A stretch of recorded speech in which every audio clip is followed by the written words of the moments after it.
All right, without further ado, we're going to unleash the maestro itself, Michael David.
gentlemen, Michael David!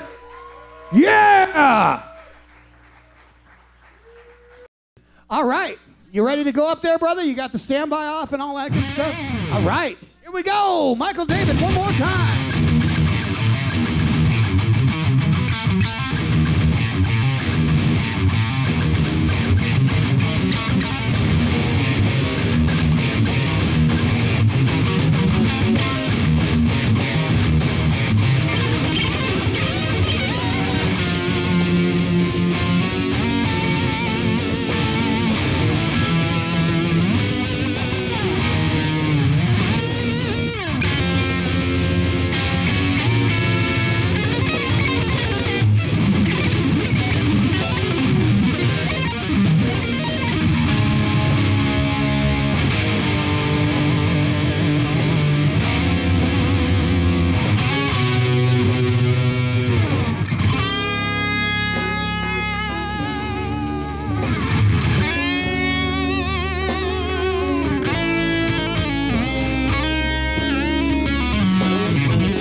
Well, I only recently met Michael in person, although we've been talking online for a while. I'm sure you guys kind of know how that goes.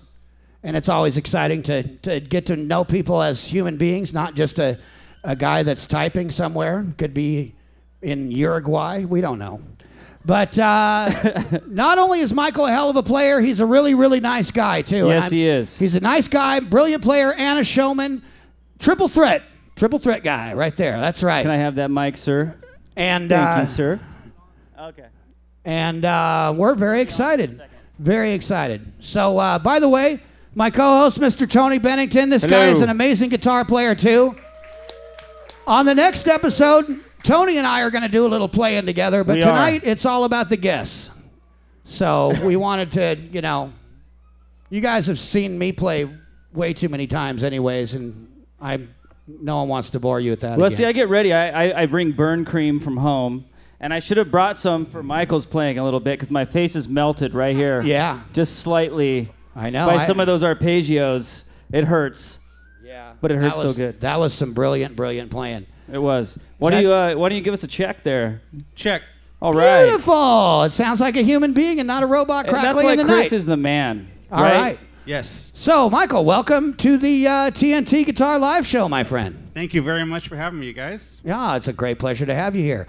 So, to start off, why don't you tell us a little bit about your band, One Gun Shy? And I know you're relatively new with that band, but I've been following the band for a while, and I don't want to be out of line, but I'm going to just go ahead and say getting you in the band qualifies as a massive upgrade. Yes, sir. Yeah, so I've always thought they had great songwriting and all that good stuff, but I'm 10 times more excited to go to a One Gun Shy show. So if you go, you get to watch this guy do that for like an hour. Yes. Yeah, so we're just writing now. We're going to do a new CD, starting from the ground up. I also like the songwriting that was there before, so we want to keep that going. Don't too top heavy on the shredding. But I mean, you can still shred a little bit. Well, I'm not gonna, Yeah, you're not gonna lay down for it. I'm not gonna shred. No, I would like to incorporate more shredding and more, more tight riffs. Very, very cool. Awesome. Well, you got some great players. We got his rhythm section in the house tonight. We got Chris and we got Steve out there. Raise your hands, gentlemen. That's right. The rest of the One Gun Shies came out to support their brother in arms, and I think that's wonderful. Yeah, thanks for coming out, you guys. Yeah, thanks again for all you guys to come out. Yeah, everybody. Right on. Go ahead, Tone. Well, I was just gonna say there's something important I think I should mention, which is every guitar player has their rig and their tone that they're comfortable with, and the Ingles no slouch, but it's not your amp. Yeah. Right? So, maybe the sustain was a little different, or, some of the gain. Can you tell us about what you were feeling while you were up there playing? It was a little different, but when it's good, it's good, so I'm pretty easy. Yeah. All right, man. It was real good. I was walking around the audience a little bit. People were like, who is this guy? Oh my God, incredible, man. The tone He will sounded be great. available to take pictures and sign autographs when he gets done here, by the way. Woo! So make sure you get in on that action, because he wails, right? Why don't you tell us a little bit about your influences, bro? Like, Yeah, when I was coming up, in high school, a lot of Eddie Van Halen, Yngwie Malmsteen, and then I kind of moved to Steve Morse and Stevie Ray Vaughan. Nice. Started getting to David Gilmour, getting more soulful stuff. I do all the shredding, and that's a lot of fun. But the funnest stuff to me is just, the feeling stuff. Yeah. Well, someone told me years ago, because I like to play fast too, and they're like, "Yeah, Tony, it's cool. You're doing all that flaily stuff, but when you can play one note and put a chill up somebody's spine, then you got something." I was like, "Oh, I'll do it." Who said that? A wise person that was beyond the point of the brain cell killing that I have put myself through. But I remember what he said, though. Thank you, random guy. All right. Yeah, okay. Okay, so speaking of Steve Morse, that's actually the Steve Morse Ingle that he designed. Yeah. You told me, and I did not know that. And that's pretty. You sounded sweet. Just awesome through it, man. The tone was so great. I was just wondering if you could tell me what pickups are in your guitars right now. I really don't know. Really? I got EMG pickups. It says EMG on there. That's Rockstar. That's Rockstar all the way. Yeah. You know what? I don't know. I just come up here and I melt faces off. That's what I do. It's my job. I'm going to tell you what kind of pickups he has. The good kind. Yeah. The kind that sound good when you plug them in. Definitely. All right. That's my test. Yeah. Why don't you tell us a little bit about your normal rig that you play through? When you're gigging out, and what kind of amp you like to use, all that good stuff, pedals, whatever. Mostly just straight through. I play a Mesa Mark IV from '93. Very nice. And other than that, just a couple pedals. Nothing really wah-wah. Yeah. Awesome. Well, and the Mark V has, the Mark IV and the Mark V both have a really creamy lead sound, and lots of sustain, and it's really EQ-able. Yeah. Yeah. So, I mean, you can scoop and play metal, and you can play, that nice lead stuff that you were doing all at the same head right there at the same gig. Yeah. That's what's cool with the 4 channels. Yeah. Just program, one for a little bluesy, jazzy kind of sound. Yes. one for the crunchy tone for the rhythms, and then one for the shredding. Very Awesome. cool, man. Very, very cool. Do you have any advice for, beginning guitar players, up-and-coming guitar players, long-time guitar players? Any kind of, guitar mantras that you sort of like to use and stuff? Yeah, sometimes you can practice. Yeah, practice. I can see that question should just stop being asked because. But I would also say do a lot of jamming. Find a kid that plays drums, and a bass player, and you start to get down. Learn some Aussie or some whatever gets you going. I used to do that when I was coming up, and that was where I would really move forward a lot quicker than sitting in there just stropping around. Right. Well, yeah, I think that's something that all of us and all of you guitar players out there would probably all agree with. Sure, you can do a lot of stuff as an individual, but the sooner you can get hooked up with some other guys and work together and create music as a group and start to create that, there is a psychic bond that happens between musicians. That it's just like when you get married or you have a girlfriend for a while, you start answering each other's sentences. Musicians do that musically. Yeah. And that's a really neat thing. Yeah, definitely. When you get a drummer in the room too, and your amp is at volume, and you start just jamming stuff that you've never jammed before, it pulls that creative part of you out, whether you want it to or not, and that's how you grow as a player and as a musician and as a writer, and that's what. Yeah, definitely. Right. Absolutely. All right, Sarah, where are you at, darling? I'm right here. Wonderful. All right, anybody got any questions for Michael David? Raise your hand. Anyone at all? Anyone? Oh, we have a lovely lady Brad here. Hull. Brad Hull. All right. A lovely lady. We have a lovely. Oh, okay. A lovely, okay. A lovely All right. young lady. Here she is. All right. And this is Isabel. She has an important question to ask. Hi, Isabel. My question is, why do you guys have like 3 guitars, different? Why does he have 3 guitars? Yeah. Are different. That are different. Oh, okay. Well, you use different guitars for different songs, different styles. Sometimes you want a guitar that sounds a little bit more angry, and then some guitars sound more beautiful and full. It has to do with the tuning, though, also, right? You have Yeah, tuned. there's different tunings on these guitars. One's a little lower, so it sounds deeper. Right. Awesome. So the one with the active pickups, you have that one as your mean. I'm gonna shred, melt some face right now. Yes. And the Les Paul is the one that's in standard, right, with the creamy Yeah, exactly. sounds. Right on. All right, Isabel, good job. Very cool. So my brother has drums, like a drummer. Yeah, but I have a kid's guitar. Cool. All right. That's awesome. That was pretty much the cutest thing Yeah. ever on this show. Let's get a hand. Aspiring. That was guitarist. adorable. Wonderful.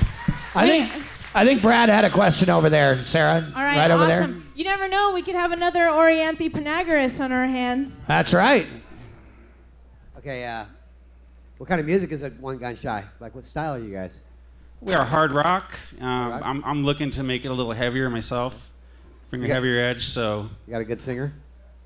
we're working on that actually. We got a Okay. couple guys. So what you were playing was great. I used to play some really hard metal, death metal, and thrash metal in the late '80s and early '90s. And I really dug what you were doing. So Oh, cool. Thanks, man. I love that aggressive stuff. So I'm hoping to bring some more riffing like that in there. Right on. And then, I just want to say it's awesome that the guests are asking the other guests questions. well, you shredded, dude. That's Melted pretty my awesome face, because it's too. what? What? It's a learning experience for all of us. I think as a guitar player, the saddest guy is the one that thinks he knows it all. That's a big part of why me and Tony wanted to do this show. We're like, we can have all the guitar players we love on here and ask them anything we want. This is rad. We can also heckle them. No. Yeah. A little bit, We can be like, show me that riff, bro. Come on. Yeah, come on, Get dude. down. Yeah, show me that. Come on, dude. All right. Anybody else got a question? I mean, you might have to change your name from One Gun Shy to Guns Loaded, right? There Guns you go. Loaded. I like it. Guns All right. Lost. Oh, a question from Steve, his bass player, that he never had the nerve to ask in the band room. Oh, wow. No, of course, you're fantastic. We love you, job. Steve. No, it's an honor to be able to play with you, too. But I noticed in a lot of your riffs, some of them, you had a lot of jazzy influence to it. You know, a lot of times it's great to be a shredder and play that heavy, but for your regimen and when you're practicing stuff, how much jazz do you actually incorporate into your regimen for practice? And is that also you go into a listening regimen too to kind of influence you? Yeah, like some George Benson, maybe, you know, or some. I almost heard a little Al Chick Di Corea. Meola and some Chick. Yeah, exactly. Oh, Al Di Some Chick Meola, and stuff. yeah. He's actually definitely a high influence, so. Yeah, you do any scat? A little bit, yeah. That's All right. Yeah, We just definitely made that recorded up. right. That's right, for you guys, because we love you. All right, everybody, put your hands together for Mr. Michael David. Yes. Thank you. All right, don't go anywhere. Great job, man. Order yourself a drink. We're going to play a couple songs. Coming up next, we have Mr. Rick Beatty. Phenomenal guitar players coming up. Rick Beatty and Tony Abreu. Awesome guys coming at you.